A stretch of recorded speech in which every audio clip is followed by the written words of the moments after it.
अयोध्या छोड़ के चले नहीं जाए और या तो जेल इनको भेजा जाए। अगर ऐसी परिस्थिति नहीं होगी तो हम पूरा अयोध्या जाम कर देंगे, किसी को अयोध्या नहीं। अयोध्या के राम मंदिर में चढ़ावा चोरी की एक ऐसी खबर जिसने पूरे देश को झकझोर कर रख दिया था, लेकिन अब इस मामले में एक ऐसा नया मोड़ आ गया है जिसने अयोध्या से लेकर लखनऊ तक हड़कंप मचा दिया है। भगवान श्री राम की पावन नगरी अयोध्या में राम मंदिर के दान में हुई चोरी के मामले में अब वहां के वकीलों ने एक बहुत बड़ा और कड़ा फैसला लिया है।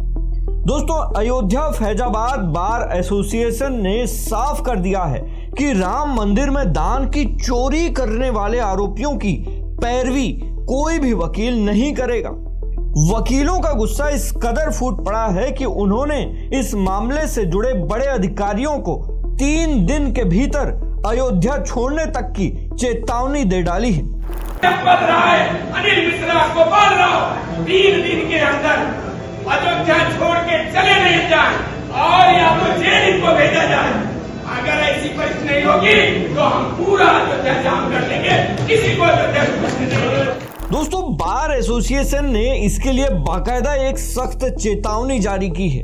एसोसिएशन ने साफ शब्दों में कहा है कि अगर कोई भी वकील अपने लालच में आकर या किसी भी के दबाव में इन आरोपियों की पैरवी करता है या उनका केस हाथ में लेता है तो उसकी बार एसोसिएशन की सदस्यता तुरंत प्रभाव से रद्द कर दी जाएगी। इतना ही नहीं, उस वकील पर 5 लाख रुपए का भारी जुर्माना भी लगाया जाएगा। दोस्तों, वकीलों का कहना है कि भगवान के घर में चोरी करने वालों को किसी भी कीमत पर बख्शा नहीं जाना चाहिए और ऐसे लोगों की मदद करना सीधे तौर पर पाप में भागीदार बनने जैसा है। अधिवक्ता अभियुक्तों की ओर से वकालत नहीं करेगा। अगर अधिवक्ता वकालत करता है तो इस संघ में सहयोग की धनराशि में 5 लाख रुपए वो प्रत्येक नाम से जमा करेगा।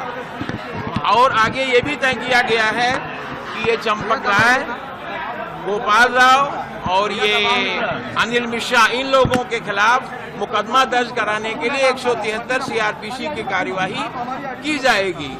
और ये भी तय किया गया है कि इसका पुरजोर विरोध किया जाएगा और सीबीआई से जांच की मांग की जाएगी। इलाहाबाद में दोनों याचिकाएं आज तय कर ली जाएंगी। तय होंगी तो उसी के सीक्वेंस में हमारा संघ ये तय करेगा आगे क्या करना है। जरूरत पड़ी तो माननीय सर्वोच्च न्यायालय और उच्च न्यायालय में भी अधिवक्ता संघ अयोध्या अपने खर्चे से शरण लेगा। ये 500 रुपए की धनराशि, 5 लाख रुपए की धनराशि उन पर इसलिए की गई है कि वो एक सहयोग की धनराशि होगी और उसी के सहयोग से वकील लोग अपने मुकदमे की पैरवी करेंगे। Thank you. अयोध्या में राम मंदिर के निर्माण के बाद से ही करोड़ों भक्तों की आस्था इससे जुड़ी हुई है। लोग अपनी गाढ़ी कमाई का पैसा भगवान के चरणों में दान करते हैं, लेकिन पिछले दिनों इसी दान के पैसे में चोरी का एक बड़ा मामला सामने आया था जिसने सबको हैरान कर दिया। दोस्तों, इस मामले में पुलिस ने त्वरित कार्रवाई करते हुए 8 आरोपियों को गिरफ्तार भी किया था। लेकिन अब इस पूरी कहानी में असली ट्विस्ट तब आया जब अयोध्या फैजाबाद बार एसोसिएशन ने इस मामले पर एक आपातकालीन बैठक बुलाई। इस बैठक में वकीलों ने एक सुर में फैसला लिया कि राम मंदिर के दान की चोरी करने वाले इन 8 आरोपियों का केस अयोध्या का कोई भी वकील नहीं लड़ेगा। इस पूरे घटनाक्रम में वकीलों का रुख बेहद आक्रामक नजर आ रहा है। कोर्ट में अर्जी लगाने के साथ ही उन्होंने इन तीनों अधिकारियों को अल्टीमेटम भी दे दिया है। वकीलों ने चंपत राय, अनिल मिश्रा और गोपाल राव को चेतावनी दी है कि वे अगले 3 दिनों के भीतर अयोध्या को छोड़ दें। वकीलों ने साफ लहजे में सरकार और प्रशासन को भी चेता दिया है कि अगर 3 दिनों में ये अधिकारी अयोध्या से बाहर नहीं गए तो बार एसोसिएशन के नेतृत्व में वकील और स्थानीय लोग मिलकर पूरे अयोध्या को जाम कर देंगे। अनिल मिश्रा, गोपाल राव 3 दिन के अंदर अयोध्या छोड़ के चले नहीं जाए और या तो जेल इनको भेजा जाए। अगर ऐसी परिस्थिति नहीं होगी तो हम पूरा अयोध्या जाम कर देंगे, किसी को अयोध्या नहीं।